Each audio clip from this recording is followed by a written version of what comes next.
Today's episode is brought to you by Mazars. SoundCartel.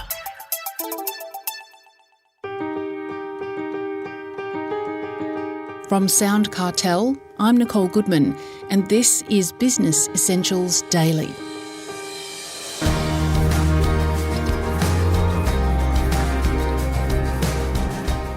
Are there tasks within your business that could be automated? For many, the idea of automation can be daunting, but is not doing it costing you money? Elise Balsillie heads Thryv small business software in Australia. She says that by utilising technology to drive repetitive tasks, owners can spend more of their time on sales and growth. Elise is talking to Jeff Waters about automation. Automation is a really scary word, but in reality, the best tasks to automate in a business are those that are repetitive. If your administration coordinator is spending all of her time following up on overdue invoices or confirming tomorrow's jobs that you have booked in the diary, they're absolutely the right opportunities to look at automating. But what actually is automation? What does it involve? It absolutely involves utilising technology to drive repetitive actions. So, for example, if you're needing to send reminder notices and those notices are being done by a human being, we can absolutely build the technology to be able to support you, to be able to send out those reminder notices automatically the day after a bill isn't paid. You can build automation to be able to send SMSs to your clients to remind them of the job that you have booked in tomorrow and to make sure that they know the sort of window of time you're going to be there. So how bespoke can this software become for individual businesses? I think it absolutely has to become bespoke. The needs and requirements of your business are very different to the needs and requirements of the business next door. The software that you're using to help drive automation into your business needs to be able to work with you. I think one of the biggest opportunities is for business owners to be able to find software that not only works to support their business, but has a support mechanism on the back end to work with them, because your business is very different to the next business. And not only do we want to use that software to help automate your business, we want to make sure that you're supported every step of the way.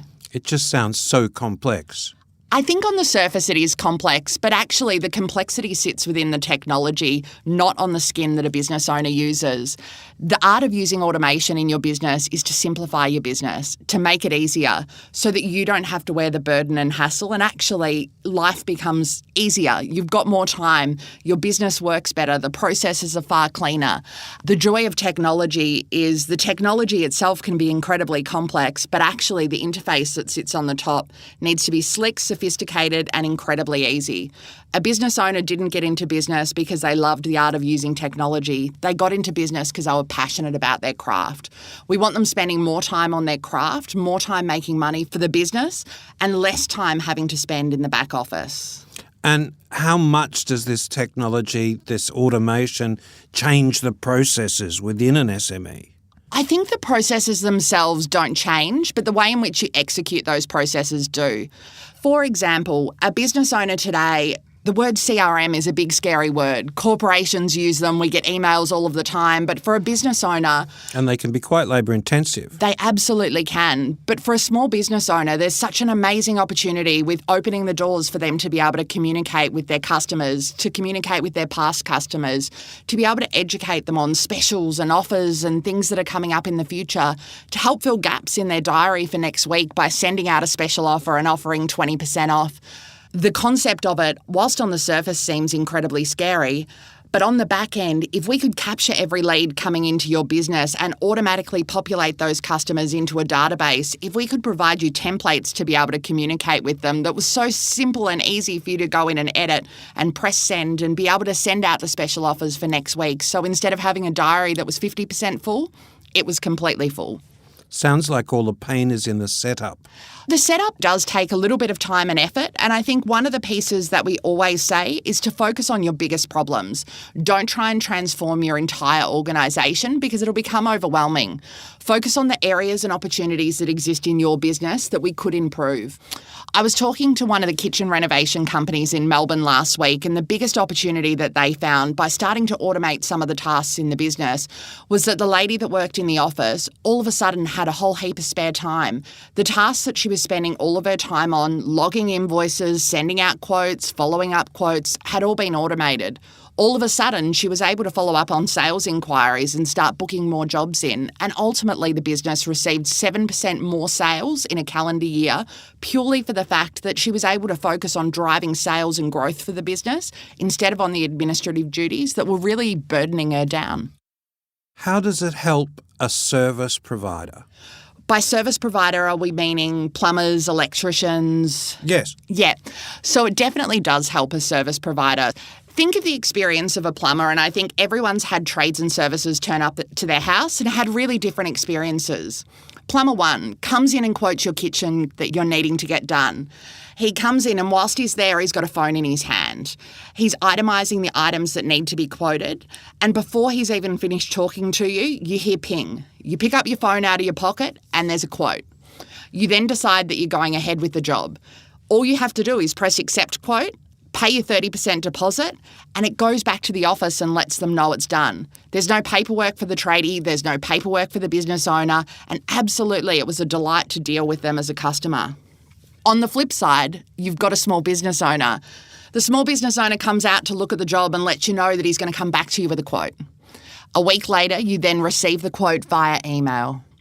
The experience between those two businesses is vastly different. So I think business owners need to have the courage to digitise their business, to embrace automation, because ultimately it's going to help the experience their clients have with them.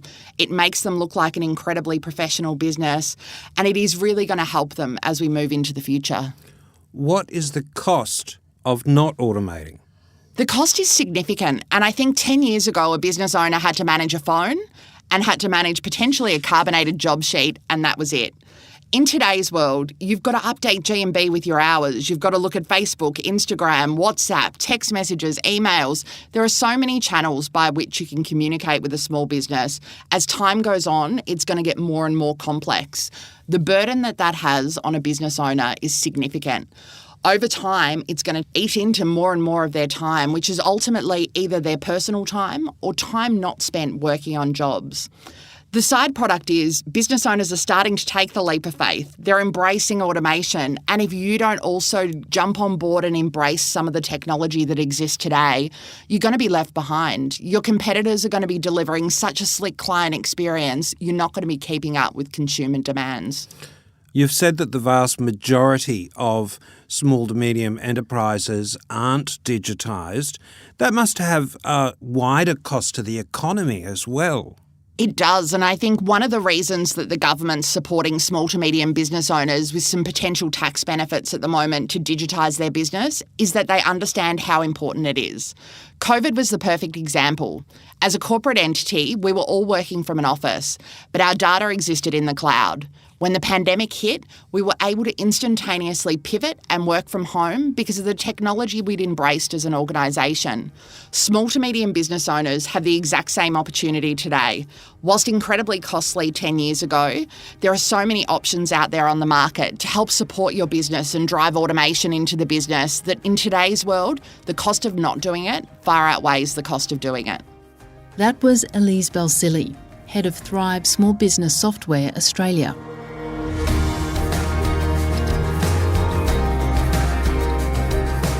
This episode of Business Essentials Daily is produced by the team at SoundCartel. Thanks for listening. I'm Nicole Goodman. We'll bring you more Be Daily tomorrow.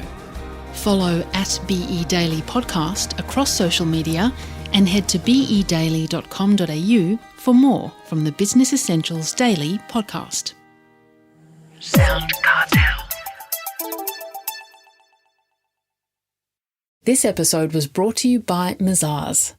To find out more, visit mazars.com.au. That's mazars.com.au.